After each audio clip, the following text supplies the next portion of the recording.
can't tell the difference between my waking life and dreams. Can I tell you a secret? Your mind is a pendulum swinging between realities. Your identities are not something to be feared, but something to be welcomed.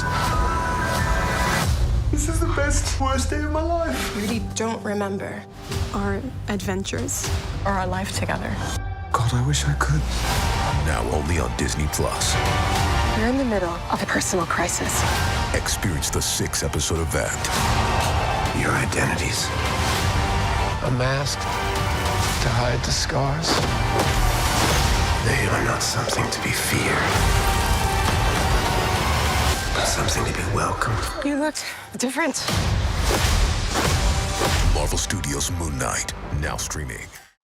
Welcome back, everyone. This will be my full Marvel Moon Knight Episode 3 trailer video. There's a bunch of Easter eggs. We learn a lot more about the MCU gods, like the Ennead here. They're only one pantheon. We'll learn even more about the other MCU gods during Thor: Love and Thunder. So we'll break it all down. If you're brand new to the channel, I'm doing videos for all the episodes. Be sure to subscribe to get everything. And we're doing a giveaway for Disney Plus memberships. All you have to do to enter, just leave a comment on the video with your favorite Easter egg so far. But there's a bunch more footage of Marc, Spector, and Stephen Grant, Layla, and Arthur Harrow in legit Egypt because the story just gone back there. Specifically scenes of them that might be both flashbacks and in present day. Also scenes of him fighting Arthur Harrow and his men inside this Egyptian tomb, which is probably where the Moon Knight origin story happened or happens, because Arthur Harrow is looking for Amit's remains. That might be where some of the other earthly remains of the rest of the Ennead pantheon remain. Remember, like their physical bones, because they actually did physically exist in the MCU a long time ago, before they decided to basically leave man, like turn away from man and take themselves to this other pocket dimension called Other Void, where they currently exist. That's why both Khonshu and Amit can only physically interact with the MCU just very slightly and through their avatars, respectively. I guess if you want to talk about the Eternals, because they came to Earth 7,000 years ago, that'd be during the early dawn of civilization era. Those MCU gods probably walked around Earth around that time. A lot of that has to do with the way the MCU gods exist and how they're different from just really powerful cosmic beings, so I'll talk about that during the video too. They said a lot of the future Moon Knight episodes too are meant to clarify that, like how do the gods actually exist? How are they different than other regular powerful cosmic beings? Are you Thor, the god of hammers? There are also a lot of scenes of him inside this alternate pocket dimension, Other Void, where it looks like he's inside one of the pyramids, and you see all these different types of people dressed like ancient Egyptians. Those are probably the forms of the other legit MCU Ennead gods. Remember though, technically this is only one pantheon, one specific group of MCU gods. There are many more for different cultures all over the universe. That's a big Thor: Love and Thunder plot point, because Gore the God Butcher, Christian Bale's character, basically takes it on himself to go around killing all the legit MCU gods of the MCU. That's part of the reason why they're waiting on the Thor trailer, because they want people to see the Moon Knight episodes first and learn a little bit about the MCU gods, or some of the MCU gods, before they give them like the full crash course during Thor: Love and Thunder. But like I've explained before, there are MCU cosmic beings who can become legit gods through different actions, different artifacts. Odin is a good example of that, but gods can actually biologically have children and pass a measure of those god-tier powers on to their biological offspring.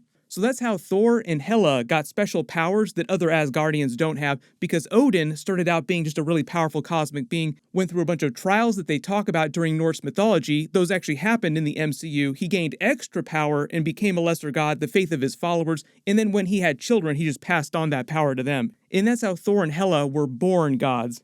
But typically, MCU gods are actually brought into existence through the collective unconscious of enough followers that all believe the same thing. So if more people believed in Khonshu, more people believed in Amit, they would grow more powerful. If fewer people believed in them, they would grow less powerful, regardless of which dimension they existed in. Really good example of that is actually the Mangog from the Thor comics too. Just another really powerful character who comes into existence because enough races inside the Thor comics get so pissed at the gods that they want revenge, and that revenge takes physical form in the form of the Mangog. If you read the Berserk manga or you watch the anime, it's kind of like that too, with the idea of evil. Technically, that's meant to be the one true god of the Berserk multiverse. It's brought into existence through the collective unconscious of all the people that exist in those universes. So a lot of God's powers become based on what their followers believe their powers to be.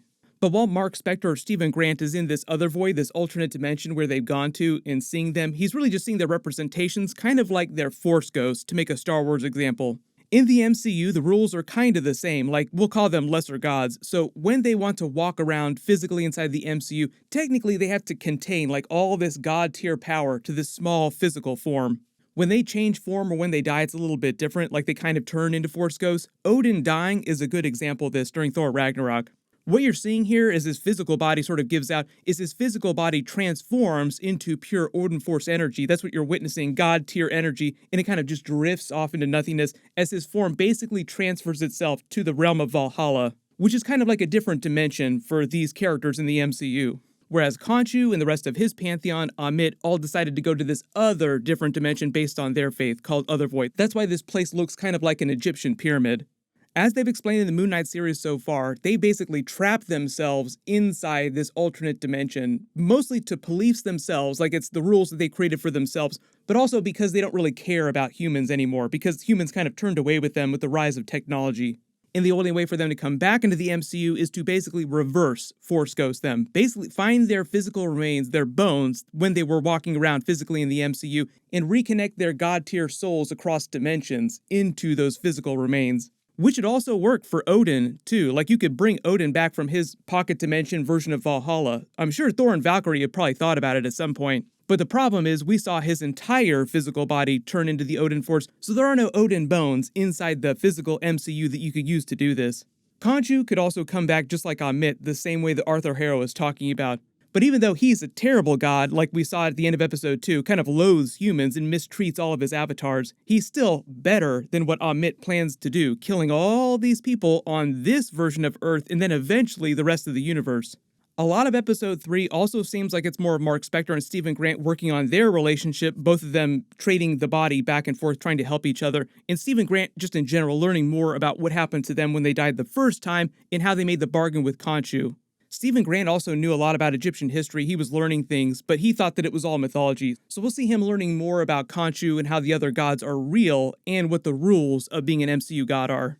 I'm not totally expecting to get Khonshu's entire backstory and every little explainer behind their pantheon in next week's episode, but he's a little bit like Thor and Loki with the rest of their family. I say he's a little bit more like Thor because he's biologically related to the rest of his pantheon, and they think that he's really irresponsible and they've kind of banished him temporarily. So I think part of the idea is that he'll gain a measure of redemption and slowly gain back the acceptance of the rest of his pantheon, the way that Thor eventually did during Thor Ragnarok. Really cool connection to Black Panther and Thor Love and Thunder, too. Khonshu, who we just got done seeing, is also the brother of the Panther goddess Boss, the one worshipped by Black Panther's tribe in Wakanda, where they get all their powers from. They actually commune with her using the heart-shaped herb. That's why when he goes to the ancestral plane, he sees all these representations of people as panthers.